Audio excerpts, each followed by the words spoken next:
အားလုံးပဲမင်္ဂလာပါကျွန်တော်တို့ဖုန်းတွေကိုအကြောင်းမျိုးကြောင့်ဖုန်းမြင့်စံကိုပို့တဲ့အချိန်မှာဆိုရင် repair mode on ထားဖို့လိုပါတယ်အဲ့ဒီလိုလုပ်ဖို့အတွက်ဖုန်း setting တွေက privacy ရဲ့ဥတော့သွားပြီးတော့ repair mode ကိုနှိပ်ပြီးတော့ဒီမှာအမှန်ချစ်ကလေးကိုနှိပ်ပြီးပါပြီးတော့ unable ကိုနှိပ်လိုက်ပါကဲဒါ law လေးကိုဖြည့်လိုက်တယ်ပေါ့နော်အဲ့လိုလုပ်လိုက်မယ်ဆိုရင် repair mode ထဲဝင်သွားပါပြီဖုန်းကခဏပိတ်သွားမယ် reboot ချတယ်လို့မျိုးနော်ခဏပိတ်ပြီးတော့မှပြန်ပွင့်လာမယ်ပြန်ပွင့်လာတဲ့အချိန်မှာဆိုရင်တော့ law တွေပါမရှိတော့ကျွန်တော်တို့ဖုန်းထဲက gallery တို့ contact တို့သူတို့ဝင်ကြည့်လို့မရတော့ဘူးဟိုက Telegram တို့ Viber တို့ Facebook တို့အဲ့လို account တွေနဲ့သူတို့ဝင်ကြည့်လို့မရတော့လုံးဖုန်းက set တဲ့ပုံစံတိုင်းပြန်ပြီးတော့ပွင့်လာတာအဲ့ဆိုရင်ဖုန်းမြင့်ဆိုင်မှာကျွန်တော်တို့ကစိတ်ချလက်ချထားခဲ့လို့ရတယ်ဗျာကျွန်တော်တို့ကိုရေးကိုတာအချက်လက်တွေပေါ့နော်ပြင်ဆင်ရလူတွေကြည့်လို့မရတော့ခုနောက်ထွက်တဲ့ဖုန်းတွေတော်တော်များများမှာတော့ဒီ function ပါလာတယ်ဗျာကျွန်တော်ဖုန်းကတော့ Tecno မှာပါရနော်ဖုန်းတိုင်းနီးပါးမှာလည်းပါလာပါနော်အားကြောင့်မစမ်းကြည့်ကြပါ setting တွေကိုသွားကြည့်ပါဒီမှာတော့ law ရပါတယ်လို့လားမရှိတော့ဘူး repair mode โอเคဒါဖုန်းကအတစ်ပုံစံလေးတိုင်းဖြစ်သွားတယ်အားဆိုရင်ဖုန်းတွေကဘေးဟောင်မှဝင်ကြည့်လို့မရတော့ကျွန်တော်နမူနာပြမှာခဏလေးလိုတီတက်တာခဏစောင်းလာအောင်မယ်အဲဒီမှာတွေ့လားဖုန်းကဝေကာစားပုံစံလေးနဲ့ဖြစ်သွားတယ်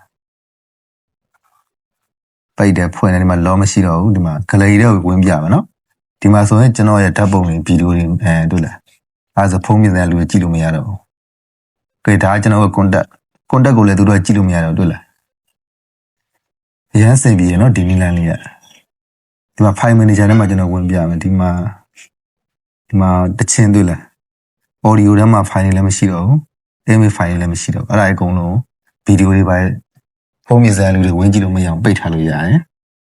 ဒီ repair mode ကိုကျွန်တော်တို့ကပြန်ဖြတ်ချင်တယ်ဆိုလည်းအလွယ်တကူဖြတ်လို့ရတယ်ဒီမှာနော်ဒီမှာ repair mode ဆိုတော့နှိပ်ပြီးတော့ exit ကိုနှိပ်လိုက်ရတယ်အဲ့လိုထွက်လိုက်တဲ့ချိန်မှာဆိုကျွန်တော်တို့ဖုန်းက lock ချထားတဲ့အတွက်ကြောင့် repair mode ကိုပြန်ပြီးတော့ off လိုက်တဲ့ချိန်မှာဆိုရင်နော် lock တစ်ခုကိုခံထားမှာဖြစ်တယ်အားကြတော့ဖုန်းမြင်တဲ့လူတွေကဒီ repair mode ကိုဖြတ်လိုက်လေဒီ lock ကိုမကြုံနိုင်တာနဲ့ပဲသူတို့ကဝင်ကြည့်လို့မရတော့ဗျာကျွန်တော်တို့ဖုန်းတွေကိုအရင်စိတ်ချရပါတယ်ကျွန်တော်တို့ဖုန်းရဲ့ကိုရေးကိုတာချက်လက်တွေပေါ့နော် Telegram တို့ Viber တို့မှာပြောထားတဲ့စာတွေ gallery တွေကဗီဒီယိုတွေပုံတွေကိုသူတို့ကြည့်လို့မရဘူးဆိုတာဖုန်းမြင့်ဆိုင်တွေမှာစိတ်ချလက်ချကိုဖုန်းလေးကိုထားခဲ့လို့ရတော့ဗောဗျာမိတ်ဆွေများလည်းဒီနည်းလမ်းလေးကိုစမ်းကြည့်ကြပါ Okay ဒီမှာတွေ့လားဒီမှာ lock ခံတာတွေ့လားအဲ့လိုကြော်နေမှာကျွန်တော်ဖုန်းလေးကအချက်လက်တွေကြည့်လို့ဒီမှာတွေ့လားငကိုပုံစံတိုင်းဖြစ်သွားပြီရဲစနေပါလေအားလုံးမလိုက်လို့ကြည့်ကြပါ